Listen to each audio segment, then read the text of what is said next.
来乡亲啊，咱继续来看这个世纪上界严重的地震。土耳其甲叙利亚这两个国家遭受到规模7.8甲7.5两场主要的大地震，已经有将近9000人来死亡。后续的余震更加是济到唔知要安怎算咯。其中规模4以上的超过80届，规模5以上的超过20届，规模6以上的有3届。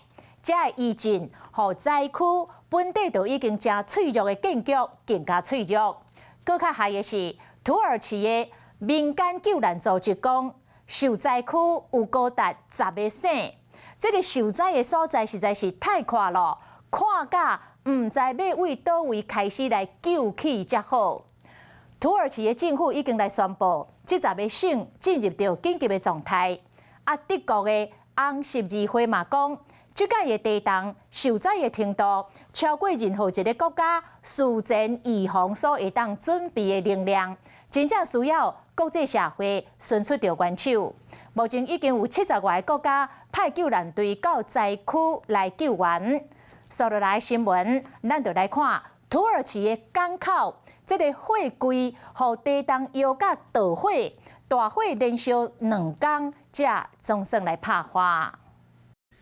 土耳其哇地中海伊斯肯德隆这个港伫地震中引起大火烧2天啊！这个火对救灾行动造成真大影响，因为这个港口离灾区上近，嘛是最有利救援物资集中甲分散到土耳其、叙利亚灾区的地点。即嘛地震引起的大火造成港口重伤，就算港口的大火已经控制掉了啊，也毋过一时之间依然无法度承担救灾的任务。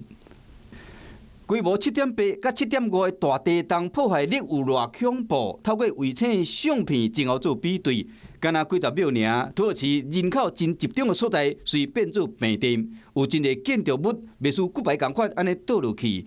这个画面出现伫土耳其10个省，伤着无数的家庭。There have been hundreds of aftershocks, which is rather unusual for them to happen so frequently and for such high magnitudes. And the second thing that's been assessed on the ground is that the devastation and damage is across a very wide geographical region, covering nearly 10 provinces. Usually epicenters of earthquakes and the damages can be limited to more, a localized city or a province or the environs, but this time around it's affected 10 provinces and it's a very widespread disaster. 土耳其民间的救援队明知影讲，这土石卡也有几千人掉咧，还佫有开，也毋过嘛知影讲，这人恐惊无法度及时甲救出来。真侪地区的居民伫怨叹讲，是安怎无救援人员甲救援机构来救人。It's really an extent of a disaster that exceeds every capacity of every country. 目前美国已经派出160个救援队员，甲12只救援犬以及大型机师，希望讲会使及时抢救性命。嗨，我是映彤，记得订阅华视的 YouTube 频道，并且要开启小铃铛哦，站起来！